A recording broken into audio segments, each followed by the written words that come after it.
So, hello, welcome to FEPS Talk, the podcast of the Foundation for European Progressive Studies.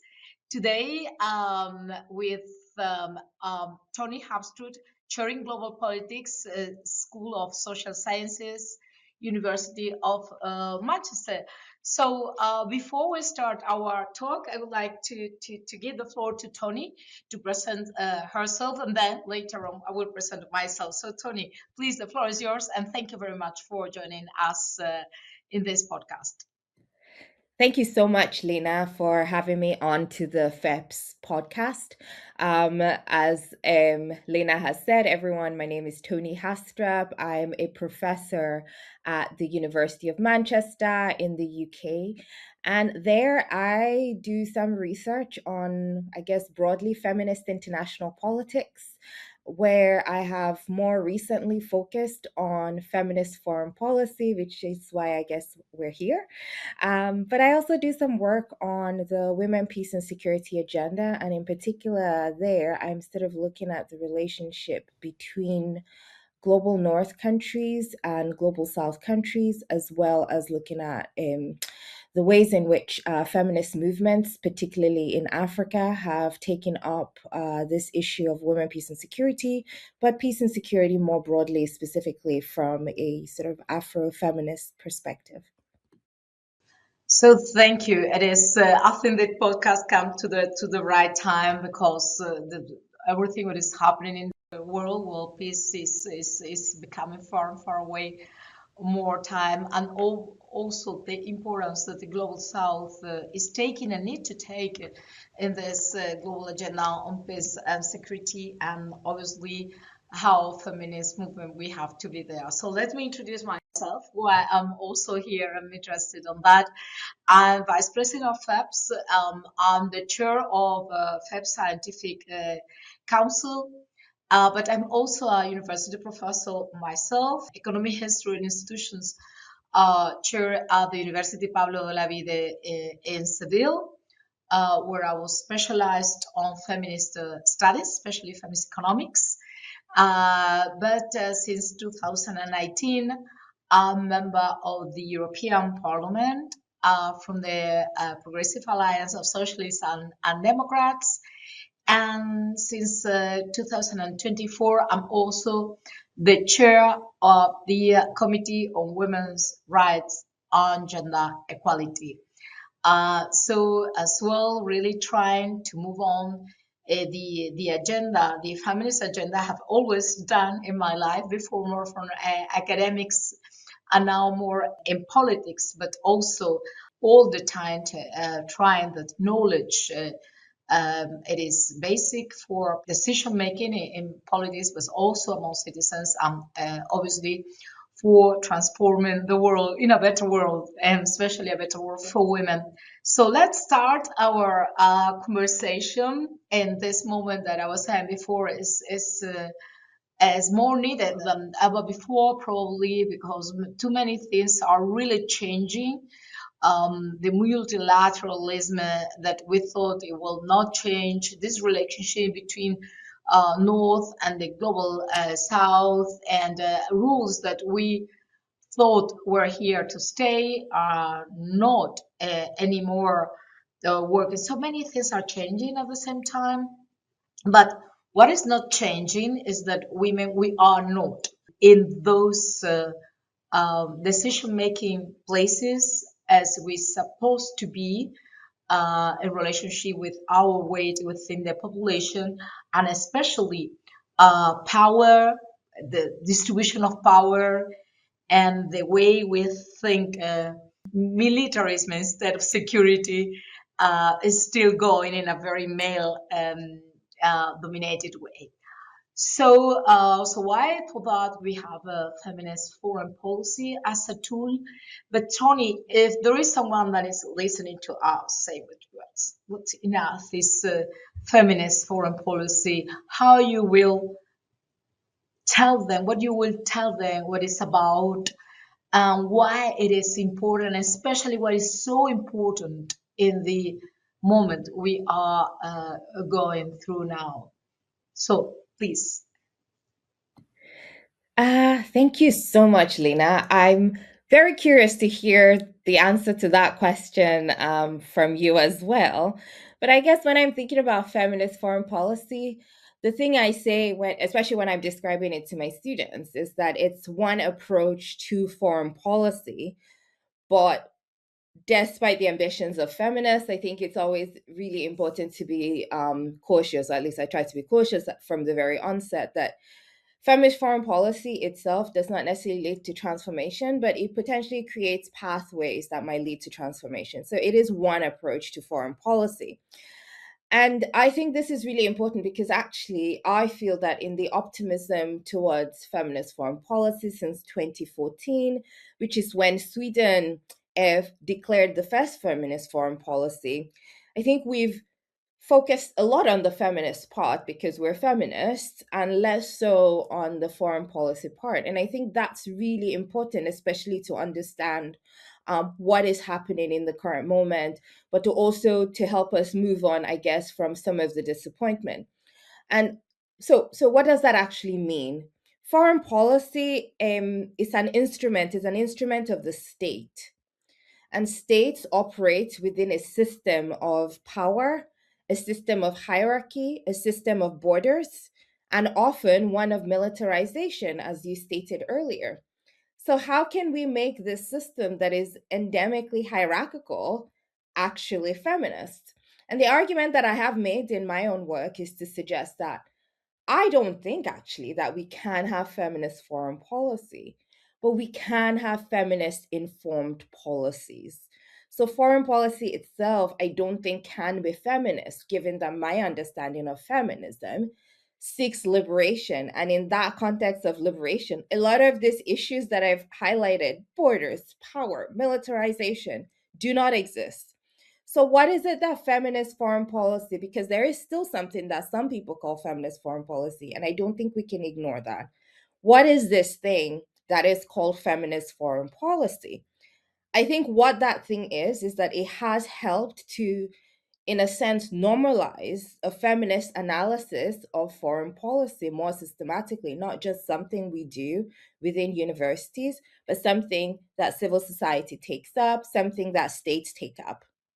It has helped us ask questions around who can be in what spaces. As you mentioned earlier, it is still the case that women are absent from the spaces of decision making. And it's not just about the representation of women, but the ability to actually be able to decide on things. But at the same time, I also think that, despite what I might call caution or the need for caution when thinking about feminist foreign policy, I think it has opened up the space for thinking more about gender responsive and sort of justice oriented policy, even across a range of issues like climate change, for example, helping us rethink what security could potentially mean. So, in that sense, I would say that feminist foreign policy, or FFP as we know it, is a normative lens and potentially an accountability framework, particularly in those states that are already sort of defining feminist foreign policy. It is true, and I think again it's fair to say that while it might not dismantle global hierarchies in of itself, it does create a pathway through which we can hold states accountable when they declare their feminism. It does provide an entry point for us to rethink alternatives to dominant paradigms within international relations. But as I said earlier, I am actually quite keen to hear how you think about feminist foreign policy in general, but also in the context of your own political work. So thank you, thank you very much, Toni. I see your point on saying, well, there is no such a thing as a feminist foreign policy, but people identify making feminism within a foreign policy as a feminist foreign policy. So I see that point, and of course, it will not lead directly to transform foreign policies, but pathways to do it. But the goal has to be to transform. I mean, I know it is extremely ambitious because at the end, what we are talking about is to transform power itself. And power itself, we know it is designed as a male, in a male way, with male experience, with a male history, and their time, the way they are socialized, everything is a very masculine power still. So why women are empowered in different aspects of power are either behaving as societies consider male, or saying, well, like has seen the art and say, well, I'm out because I'm exhausted. I mean, I cannot be anymore here. So I also, as you know, there are many studies saying that unless there is an important percentage of women on those institutions, we cannot behave and cannot change things. So why, yes, the feminist foreign policy is obviously not about having more women ambassadors, but if we manage to have much more women on those spaces, definitely there will be few of them that want to transform, and they will be able to do it in a different way. If there are just few, they are going to be considered just an exception. The capacity to transform will be really limited, and leading finally to this kind of social depletion because of the multiple roles. So that is how I see it, and to distinguish what we can do, and the goal, the definition should be to transform. Is like when I'm doing in feminist economics is the same. Obviously, I will not dream or not think that the economy will change and the productive addiction and that we have will change from one day to another. But yes, I want where I would like to arrive. How? It is very difficult because, as you said, there are different pathways, and this idea you were also introducing about global south and not thinking only diplomacy and feminist foreign policy from a Western vision, it is very important because what we are demonstrating as well is that there are also different roles, and also of including women and feminist perspective on this international relations, this foreign policy, and this peace and security agenda, which indeed need absolutely women there, even to put on the table on the negotiations aspects that otherwise are not really treated. And the usual suspect probably normally it is sexual violence as and rape as a weapon for war and conflict, but not only, also taking care as an infrastructure could be another issue that normally will not be taken into consideration unless we include this vision. So very briefly, now at the European Union level, at least here in Parliament, and obviously what is happening here in Parliament, it is reflected in a way to what is doing or not the Commission. We are having some struggle and some problem to move on this idea of feminist foreign policy. Sometimes it's just because a question of language, because not all words like gender, for instance, can be easily be translated in certain languages or certain context, cultural context, and they generate a big reaction. Sometimes it's that, but that at the end could be reinforcing the gender backlash. We are seeing 1/3 of the actual European Parliament. It is occupied by members that deny the existence of gender-based violence. They have a clear anti-gender agenda. And so these things are going on at the same time. It depends on the nationalities, as I was saying. So now we don't have majority to include the terminology of feminist foreign policy in any of the documents going out from Parliament, not even gender transformative actions in our foreign policy, even if we will continue in the gap 4 in the gender external action of the European Union to maintain most of the things that were in gap 3, and we hope we will manage to advance on it, but with a lot of struggle. And I would like you to know how you see also this gender backlash in general in international relations, and with a lot of struggle and a lot of reaction towards the word feminism in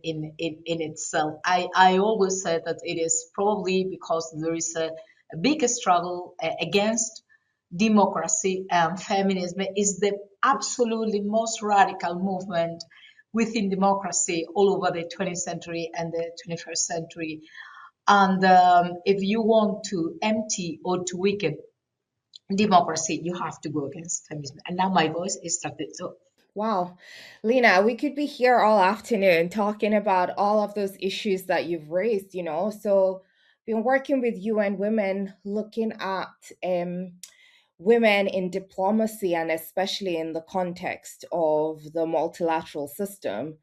And you're absolutely right that, you know, we do need women to be in those spaces where the big decisions are being made. And what you see in the sort of patterns of who becomes ambassadors and where they become ambassadors and what portfolios they have before they're able to become ambassadors is we still sort of see an active, so you know, socialized way of preventing women from taking these positions of power. So even while I fundamentally would still say representation is not everything, but I think we cannot deny the fact that there is no reason to exclude women from all of the spaces. And if we're not seeing sort of the numbers we would expect in terms of numbers alone, then we know something else is going on. And I think one of the things that I find concerning, and I think that's the concern of a lot of feminists, so I'm not unique there, but I think especially feminists in the international relations space, is the fact that, yes, we do have an anti-gender backlash. And I often, you know, in those moments of hope, I always try to make people understand that, you know, this is not the first time that we're having anti-gender backlash, for sure. And there are stories we can tell as well about the days before gap 3, the days before we even had any gap, the days before we, you know, tried to convince folks to move gender equality from the realm of just employment within the EU to the realm of development first, and to then convince folks, you know, 8 years after the Women, Peace and Security agenda, that it's okay for the European Union to have some sort of framework that kind of acknowledges that. And I remember clearly the consultations we did towards a strategic approach in 2018. And so it is certainly extremely disheartening that we're still here in 2026 struggling to even get those feminist principles that we feel like we have already won. So I think there is a vulnerability at the moment to sort of feminist inclusion. And that vulnerability we've already seen, of course, in the retrenchment of feminist foreign policy itself. But I also say to folks that whatever sort of disappointment we feel with respect to retrenchment in some states, like Sweden, who was the originator, we cannot look away from some of the progress that we've seen around feminist foreign policy. And again, that link to democracy that we've seen in countries like Spain, for example, like Colombia, for example. So I think we cannot despair too much because there are spaces of hope. At the same time, when we look at these instances of retrenchment, I think that it tells us that yes, feminist work is not easy and that we cannot afford to give up. I agree with you, Lina, completely that if you want to gauge the quality of democracy, look at how gender concerns are being treated. As feminists, we say all the time, gender is not just an issue for women. And we know that. We think that, we've inculcated that into the minds of folks. But look at what is actually happening in the world, the ways in which sort of muscular masculinity is reinforcing itself in the realm of security, the current context of our world right now. So, we're expected to accept what our leaders tell us about the sacrifices we have to make for the current geopolitical moment, when we know that there is no consistency, when we know that there is no consistency that facilitates sort of democratic ends towards gaining a more peaceful international system. What we see is an increase in arms exports, which again is really tied to masculinities and increased militarizations, security partnerships with abusive regimes in the name of security, where peace feels like a swear word, frankly. We are moving into this. I read an article the other day where the author was sort of saying, we are moving into an almost unrecognizable world, and we are being told that it's being done in the name of security. And of course, we know that that means that it limits the space that feminist ideals can thrive.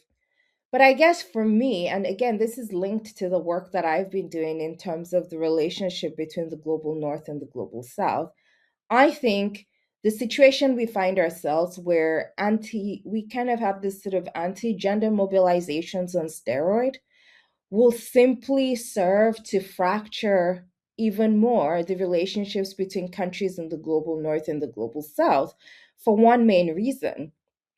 For years and years, countries in the global south have been told that the rules-based order is the gold standard to governance everywhere. And yet, in the last 4 years, the most powerful countries have effectively thrown everything that we've been taught to believe about the rules-based order. And here, almost no country in the so-called global north or powerful countries is exempt, including my own country here. So, how do you make the case for two less mature democracies that these are the sets of rules that you should follow? And I think, again, one of the opportunities that thinking about feminism and international relations gives us is the ability to sort of make these connections and to make these connections honestly. And I think, I've been thinking recently, given that we are moving now this week into CSW, Committee on the Status of Women, where the theme for CSW 70 is access to justice. And I'm just wondering, how do we even begin to do that given the kinds of things that are being prioritized? So I guess I want to end there, Lena, by asking you, what do you think you're going to take to CSW? Because I know that, that's something you're going to do soon. And how do we even begin to move towards achieving the goal of CSW 70? Because that's something that is also really close to my heart. So Toni, before moving to the CSW precisely this year, that is access to justice, that it sounds like what is going on. We are, yeah, we have to think. I mean, access to justice is important, and but there are other things that are going on, and they are very urgent. But you were mentioning, without saying the word, but I will put that word about the how the hypocrisy of the West. Western world just saying to the global south, to the rest of the world, that is the gold standard, and if something you need to achieve, and now it is West, or even the main or the leader of the West and the leader of what's so-called free world, that it is just not following any of those values, of those rules, and it is not only one. I'm just mentioning US, but obviously it's not only US, also UK. You mentioned your own country, European Union, in a way, as well. And while I was listening to you, it came to my mind this idea that the anti-woke extreme right, it is spreading all over the world, saying, well, you are imposing us among this global standard, this idea of gender equality, but this is foreign to our culture. That is, you got it in Russia, you got it in China, you got it in many other countries, now in the US. But last week, it was 2 weeks ago, sorry, I was listening the same here at the European Parliament. So I was saying, if here is also a foreign principle, where it's coming from? So as it is everywhere. So they were saying it is no way, it is not a foreign principle. I mean, it is a very basic principle, the principle of equality. So I think we really need to see with a certain perspective what is going on, and this how good this anti-gender movement uh, are on changing the mindset and thinking everyone to think whatever they want to think. So this is not for us because it's a foreign idea. I say, oh, equality is a foreign idea here in Europe. And they were saying that without no trouble and no problem at all. So my idea on that is that the new economic and political elites don't need any more democracy. So capitalism needed democracy for many decades, but they don't need anymore. I mean, Peter Thiel and all these techno bros, they just don't need democracy anymore, and they want to get rid of democracy, and for that they need to get rid of feminism as well. And they are, as I was saying, they are changing also the minds, the set mind of many people in many countries in order really to change things. No, I mean,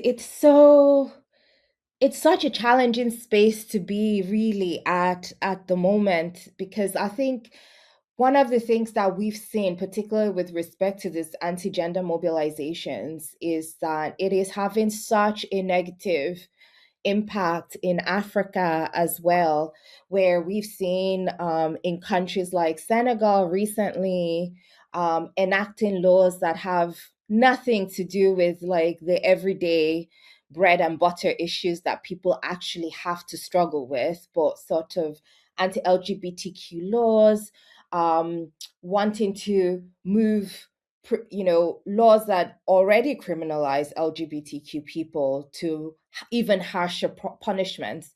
And you ask yourself, but what is the motivation for this? Because most of the people going about their everyday work in offices, in the marketplace, are not sitting around and really asking, but what are we going to do about these people? And they're really bothering us, given that, frankly, because of other social stigma, the percentage of people who are out is actually quite minute in a lot of these countries. So it makes absolutely no sense. But what we do know is a lot of the funding and the mobilizations are coming from the global north, they're coming from the West, and they're partnering with conservatives in the case I know the most in Africa, to really sort of push this agenda. And a lot of it, of course, as we know, is fear mongering. And as we know, it is having actual implications on governance. So in Niger, the the military junta, which is already antithetical to democracy, is able to pass this laws by saying, it is against who we are. And it doesn't just, we know, as we've seen anyway globally, it doesn't just stop with LGBTQ people. So all those folks who might think, well, I'm not LGBTQ and I'm conservative anyway, it might be against whatever philosophical beliefs you have, they're not going to come for me. I think that's one of the more frustrating I would say intersections between my sort of academic and personal life. And I kind of want to yell, it's gonna come at you precisely for the reasons that you noted, Lina, which is that those who are in power no longer see the use for spaces of democratic deliberation. And for that reason, they're more than happy to get rid of whatever they think is standing in their way. And I guess, from my part, I think the thing to also highlight is it, as horrible as the situation is, it also creates a space for feminist solidarity that is transnational, and that here is an opportunity to really listen. And I've been on a few webinars recently to really listen to sort of the feminist demands of global South feminists, feminists in Mexico, feminists in Uganda, feminists in the DRC. And in a lot of ways, they've been saying the same things over and over and over again. And I think for us here who are based in the West, we've often taken advantage of things are just really bad over there. But here, look at everything that we have. Well, we no longer have all of those things anymore. And we are not better. We never actually have been, given what our own countries have been doing in all of those spaces. But I do think that, rather than sort of going back on what may have happened, particularly amongst within sort of our feminist concerns, this is a moment for global solidarity. Like, we need to be in the fight together now. So even if we're leveraging things like access for justice, what does that mean in a transnational sense? So as terrible as the situation is that is bringing us together, I also think that it could potentially be an opportunity. But I guess I'm curious about what you're thinking for CSW. No, I completely agree with you. I hope my voice stays with me the few minutes we still have for us. Yeah, I think what there is spaces for hope and obviously for fight, and we will be creating these complicities all over the globe. But because they have done it, they have done it. I mean, this anti-gender movement move and works as an international, a fascist international, whatever you want to call it. I don't, as before I was saying, I'm not extremely only attached to the anymore to the word feminist, but I'm a feminist, and I think it is. But I want things to move, and if there are some countries or some sisters everywhere that are not confident with that word, I'm happy to change in a way we can move on, all of us, with common goals. But they are working together as an international movement, and they are putting anti-feminism and anti-gender as a core issue for them, because, as I was saying before, because I think they are really against democracy. So what we have to do is to do exactly the same, but in the opposite direction. We cannot really keep looking to feminism and to gender equality as the top of the pie, or whatever. We really need to put it as a core issue, as a central issue, because unless we do that, pro-democracy, progressive movements, in academia, everywhere. Unless we do that, we will be losing ground. Because for them, and I can see that very easily here in the European Parliament, it is a core issue. To instrumentalize for other, it doesn't matter, but they either because of anti-democracy, either because they say now they are the real one protecting women and using gender as an instrument for the racist agenda, whatever it is. But for them, it's the center because of demographic, because of many issues. It's the center, the core.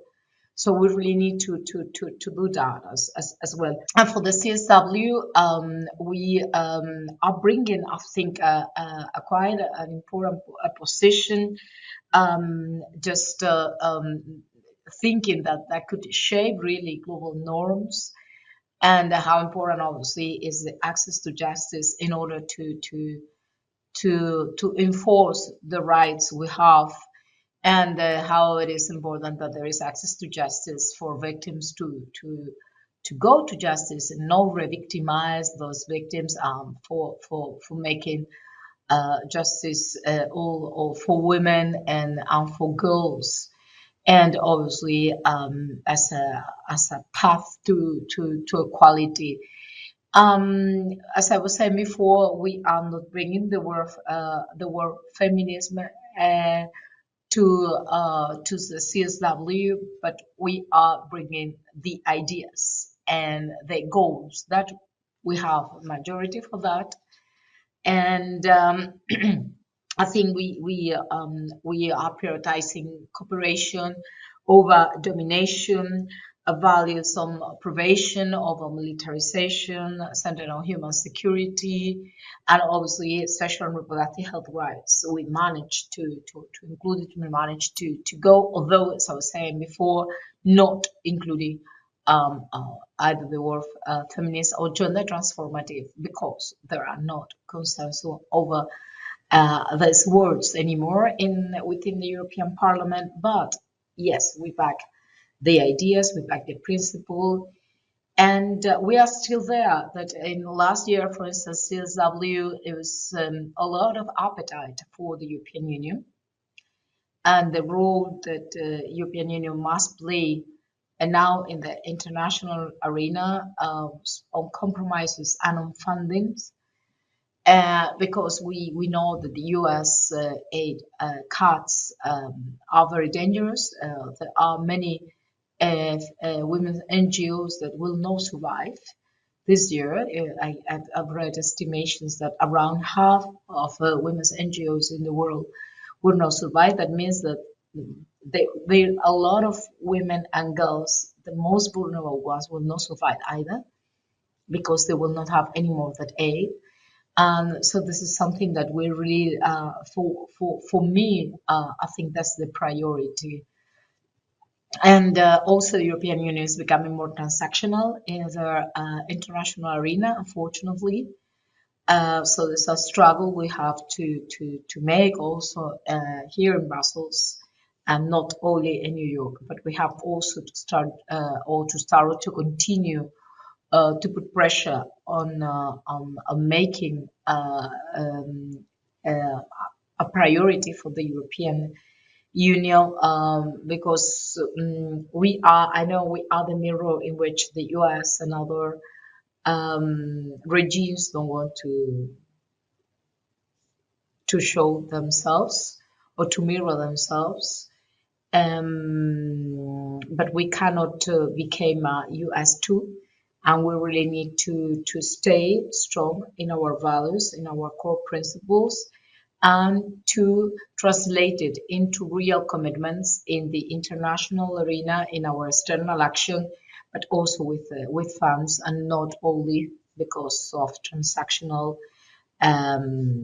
agreements. So I'm going with a lot of hope, because I know I will find a lot of sisters and brothers that believe in equality from all over the world with different visions, but I think a unique or a common goal. But I know it's going to be a tough one and a difficult one, because probably we will have more anti-gender NGOs showing up there than pro-feminist NGOs that have no money to go. Yes, I think we are. Just to reinforce that we're living in very, very sad times, unfortunately. I think, what you said earlier about, sometimes we can't use the word feminist. And I think that is something that I'm trying to make sense of myself. So I define very much myself as a feminist, but I also know that I work with a lot of other folks who share a lot of the same ambitions, and who even those in civil society, they don't have feminism in their title because that wasn't how they were initially constituted, but they're engaged in feminist practices. And I think that's the thing that is really, really important, that there is, I'm part of a collective of African feminists, AFIP Collective, we call ourselves, so African Feminist Collective on Feminist Informed Policies. And we're very clear about our feminism. We're very clear about what it encompasses, but we engage with a range of different actors. And when you were just stating the different areas of priority that you're taking to CSW, I thought, well, that exactly matches on almost exactly based on the discussion we had earlier this year in our group in terms of what it is that we're going to be trying to do for the rest of the year, SRHR, thinking about human security, reducing militarization, really trying to engender the values of multilateralism again, even when we don't always, and I would say this quite frankly, we don't necessarily have faith in the organizations as they currently exist, but the idea of cooperation as a means to resolving conflict, as a means to resolving areas of difference in international politics, I think it's really core to the ideals that a lot of feminists hold, and actually a lot of colleagues hold, regardless of whether they call themselves feminists or not. So I think if we're, it's the one good thing I would say that FFP gave to us is the ability to talk quite frankly about feminism and feminist principles. And I think, one of the things that has always been quite generous about feminism itself is that feminism thinks everybody should be feminist. But as I always say to my students, it's the one ism that its whole ambition is to get rid of itself. So we're not actually as bogged down about the names as, and I think the fact that it's the one ism that wants to get rid of itself is where the power lies. It's why they come after feminism and those ideals, because I think at the end of the day, it's kind of the ultimate pathways to liberation. And really, that's where I want to end, that feminism is the ultimate pathway to liberation.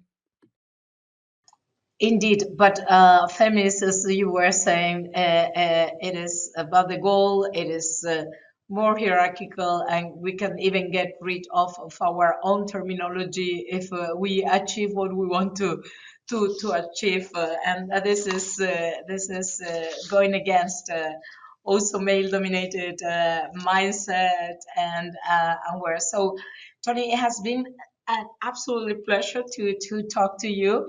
I hope you can join us to other FEPS activities, and I hope to see you soon. Absolutely. In one of the many places where we still need to keep fighting for a better and a feminist war, even if other people will not call it that way. So thank you very much. And are you going to the CSW? No, I'm not going to CSW, but hopefully I will see you in Spain in June for the FFP conference. Okay. Enjoy your time in New York. I'll tell you how it goes. I'm leaving very soon for New Year. Absolutely. Let me know how it goes. Okay, great. Thank you. Thank you very much. Thank you. Bye. Bye.